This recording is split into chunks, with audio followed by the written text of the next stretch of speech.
Hey, Yorana tout le monde, donc bienvenue aujourd'hui. Comme je vous ai dit, je vais essayer de faire des vidéos tous les jours. Merci d'être ici ce soir. Bon, aujourd'hui il fait un peu gris, mais c'est pas grave, Dieu est toujours au contrôle. Dieu, Jésus est toujours la lumière du monde, hein. Voilà. Hier, ce qu'on avait fait, on a commencé le livre des Épîtres aux Romains. Donc, ce qu'on va faire aujourd'hui, on va continuer, hein. Mon but, c'est que cette semaine, on termine le livre des Épîtres aux Romains. Et en fait, cette épître nous raconte, est bien basée sur la grâce. Et ce livre, si vous comprenez bien ce livre aux Romains, je crois que ça va révolutionner votre vie chrétienne aussi. Parce qu'en comprenant la grâce, vous allez comprendre encore plus l'amour de Dieu. Ok. Donc, mais avant de commencer, je vais vous donner une petite histoire, ou une petite anecdote, pas anecdote, un petit schéma. Voilà. Donc, je ne sais pas si vous avez déjà été chez un bijoutier. Bon, avant, j'ai été chez le bijoutier, pas là pour acheter, parce que j'ai pas d'argent. Mais, je ne sais pas, vous avez déjà été au bijoutier, et quand vous regardez, par exemple, vous allez chez le bijoutier, et que vous demandez, par exemple, vous voulez une perle. Et bien sûr, le bijoutier va essayer de vous donner une pierre qui est resplendissante, qui est sans tache, et qui est assez clair, comme le poirava et d'autres. Voilà. Mais qu'est-ce que fait le bijoutier en fait? Le bijoutier, quand il pose sa perle, il pose sur un tissu qui est noir, qui est sombre. Et en fait, ce tissu sombre va faire ressortir l'éclat de la perle, ou du bijou, du diamant, hein, mais bon. Mais il va faire ressortir l'éclat du bijou. Et quand on lit l'Épître aux Romains, c'est spécialement les deux premiers chapitres. Les deux premiers chapitres sont un peu comme le tissu noir dehors.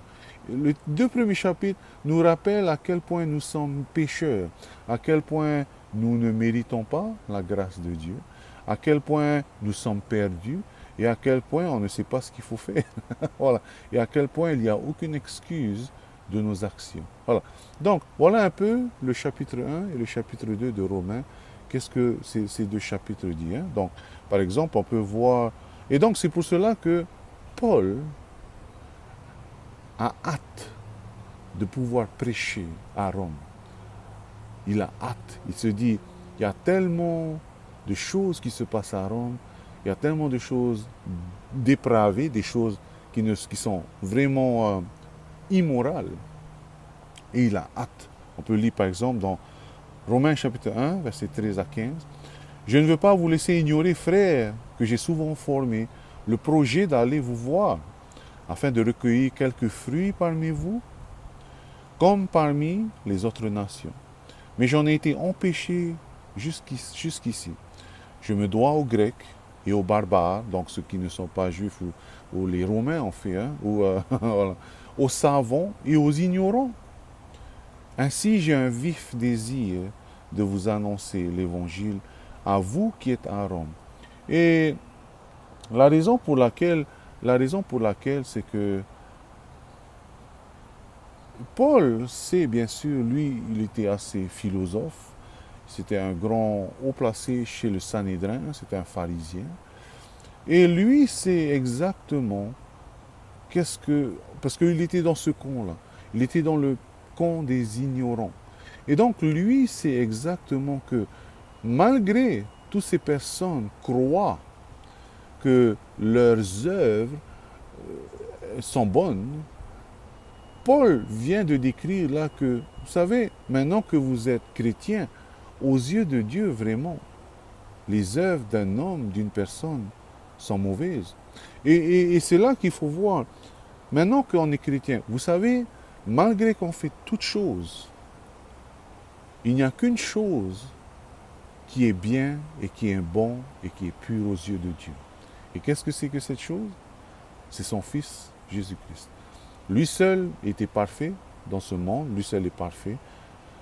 Et donc, c'est pour cela qu'il est important pour nous, pour les gens, s'ils veulent vraiment accéder à Dieu, de montrer à Dieu leurs œuvres qui sont bonnes, veulent montrer leurs œuvres, bonnes œuvres, il faut accepter Jésus. Autrement, si tu n'as pas Jésus, tes œuvres ne sont pas bonnes, hein. Alors, je vais vous donner un exemple. Imaginez que je vois un enfant qui est en train de donner un billet de 1000 francs à un pauvre. Hein, qu'est-ce que je vais penser de cet enfant? Ah, c'est bien, bon, ça va. Mais si je vois mon enfant à moi donner 1000 francs à un pauvre, là, il y a plus de valeur encore. Voilà. Si je vois un enfant que je ne connais pas qui donne, ah ben c'est bien, je ne connais pas qu'est-ce qu'il y a. Voilà. Mais si je vois mon enfant donner, là, ça prend un autre degré. Je vois ces choses sous un autre angle. Voilà. Et donc, c'est pour cela qu'il faut être enfant de Dieu pour pouvoir donner nos bonnes œuvres à Dieu. Si tu n'as pas accepté Dieu, tu fais des œuvres, mais tu fais des œuvres sans être enfant de Dieu. Et donc, comme tu n'as pas Christ en toi, tes œuvres ne valent rien devant Dieu. Je lis par exemple dans Ésaïe chapitre 64, verset 6. Ésaïe chapitre 64, verset 6. Nous sommes tous comme des impurs. Et toute notre justice est comme un vêtement souillé. Nous sommes tous flétris comme une feuille, et nos crimes nous emportent comme le vent. Il n'y a personne qui invoque le nom, qui se réveille pour s'attacher à toi. Aussi nous as-tu caché ta face, et nous laisses-tu périr par les effets de nos crimes. Cependant, ô Éternel, tu es notre Père. Nous sommes l'argile, et c'est toi qui nous as formés. Nous sommes tous l'ouvrage de tes mains. Paul veut dire aussi, Paul se souvient de ce verset. Paul réalise ce verset que malgré que tu sois juif, malgré que tu connais la loi, malgré que tu essayes de pratiquer la loi, Ésaïe est en train de dire que notre justice est comme un vêtement souillé. En effet, seul Christ, à la norme de Dieu, est bon. Et le problème avec beaucoup de personnes, c'est qu'ils aiment voir les autres, juger les œuvres des autres par rapport à leurs propres normes. Par rapport à leurs propres normes. Par exemple, si je vois un enfant, peut-être, je vais donner à ma fille 1000 francs. Je dis, hey, donne à ce mendiant ou cette personne qui est défavorisée. Bien sûr, devant l'homme riche, c'est une mauvaise œuvre parce que l'homme riche, hey, moi je donne 1 million à mon fils pour donner. Voilà. Donc, on voit les choses par rapport à nos propres normes. Heureusement que Dieu n'a pas ces normes-là. Parce que sinon, la norme devient subjective. Ça veut dire que c'est moi qui décide ce qui est bien ou ce qui n'est pas bien. Alors qu'en fait, il n'y a qu'une loi, il n'y a qu'une norme, il n'y a qu'une barre pour voir vraiment qu'est-ce qui est bien ou qui n'est pas bien. Et cette barre, c'est Dieu. Donc maintenant, quand tu veux savoir ce qui est bien ou ce qui n'est pas bien, il faut voir ces choses, pas au travers de tes yeux, mais au travers des yeux de Dieu. Seuls les yeux de Dieu peuvent te dire si ce que tu fais est bien ou ce que tu fais n'est pas bien. Une personne peut donner 1 million à un pauvre, mais si je donne 100 francs à un pauvre, mais de tout cœur, aux yeux de Dieu, c'est bien. Mais si l'autre, il a donné 1 million, mais il a des milliards dans son compte en banque, c'est rien par rapport à Dieu. Donc, maintenant, pour le chrétien, la justice de Dieu, c'est de faire les choses au travers de ses yeux, pas au travers de nos yeux. Et pour avoir les yeux de Dieu, il faut accepter Jésus-Christ. Il faut que Christ vive en nous pour que lui puisse voir au travers de nous, puis vivre au travers de nous. Donc voilà un peu ce que Romains chapitre 1 et là Ésaïe chapitre 64 verset 6 veut dire. Okay? Romains chapitre 1 verset 20. En effet, les perfections invisibles de Dieu, sa puissance éternelle, sa divinité se voient comme à l'œil. Depuis la création du monde, comme on les considère tous dans ses ouvrages. Ils sont donc inexcusables. Donc, qu'est-ce que ça veut dire? Ça veut dire en fait que Paul est en train de dire dans le chapitre 1, verset 20, que tout ce que Dieu a fait, tout cela est une preuve que Dieu existe. En effet, quand on écoute la musique, quand on voit le beau coucher de soleil, quand on voit le beau lever du soleil, de temps en temps on voit la neige, tout ça c'est beau. Et vous savez, On dit que bien sûr tout peut s'expliquer dans la science, mais la science ne peut pas dire pourquoi un coucher de soleil est beau. La science ne peut pas expliquer ça. La science ne peut pas expliquer pourquoi quand on regarde une montagne enneigée, c'est beau. Tout cela ne peut pas, la science ne peut pas exister. Mais ceci est ce que Dieu a fait parfaitement. Et donc c'est pour cela que dans Romains chapitre 1, verset 20, il est écrit que si tu ne crois pas en Dieu, en regardant ce qu'il y a dans le monde, tu es sans excuse. Il n'y a pas d'excuse pour que tu ne crois pas en Dieu. Donc voilà. Hein. Allez, passons maintenant au chapitre 2. Comme je vous ai dit, le chapitre 1 et le chapitre 2 nous parlent un peu à quel point nous sommes pas justes, à quel point nous ne méritons pas la grâce de Dieu. Hein. Donc venons maintenant au chapitre 2. Chapitre 2, verset 1. Ô homme, qui que tu sois, toi qui juges, tu es inexcusable, car en jugeant les autres, tu te condamnes toi-même, puisque toi qui juges, tu fais les mêmes choses. Et en effet, la vie personnelle aussi, la vie chrétienne est une vie personnelle. Hein. Voilà. Parce que c'est vrai, si moi je suis en train de prêcher, hey, il faut que tu donnes des offrandes à l'église, et moi que je ne donne pas mes offrandes, moi je suis aussi coupable. Et en fait, en disant à cette personne, en jugeant la personne de faire ces choses, et moi je ne fais même pas, en faisant ces choses, moi je suis aussi coupable. Donc c'est pour cela que la vie chrétienne est une vie personnelle. Bien sûr, on voit des choses que d'autres personnes font qui ne sont pas bien. Mais la grande question est, et moi alors, qu'est-ce que je fais? Je fais la même chose. Hein? Je me souviens une fois, c'était l'histoire en fait d'un homme qui trompait sa femme. Hein. Et bien sûr, je lui ai dit, ben, c'était pas bien. Mais ensuite, ça m'a posé des questions. Est-ce que moi, je suis un adultère aussi? Et bien sûr, j'étais pas en fait un chrétien, j'étais pas je connaissais pas bien encore toute la Bible. Mais en y repensant, je me suis dit, bien sûr, moi aussi devant Dieu, je commets l'adultère. Pourquoi? Parce que si je vais dans le monde et je reviens vers Dieu, et je reviens dans le monde, je reviens vers Dieu, ben ça c'est de l'adultère spirituel. Alors, qui suis-je pour le dire ne commets pas d'adultère, alors que moi-même devant Dieu? Mais de temps en temps, j'en sais que Dieu donne des exemples et ensuite il faut toujours se réfléchir. Et moi par rapport à Dieu. Okay? Et là, Paul, ensuite au chapitre 2, verset 12, il dit aussi, tous ceux qui ont péché sans la loi périront sans la loi, et tous ceux qui ont péché avec la loi seront jugés par la loi. Donc, la loi, en fait, c'est juste la norme. C'est là où tu fais, c'est la mesure de Dieu. C'est là où Dieu mesure. Voilà. Ce qui est bon ou ce qui n'est pas bon. Voilà. Ceux qui ne connaissent pas la loi, eux seront mesurés par l'innocence aussi. Ceux qui connaissent la loi, là, il parle bien sûr aux Juifs, aux pharisiens, eux aussi, en sachant la loi et font les choses opposées, voilà, hein, qu'est-ce qu'il faut faire? Voilà. Et donc, eux-mêmes se jugent. Et là, je lis du chapitre 2, verset 17 à 23. Chapitre 2, verset 17 à 23.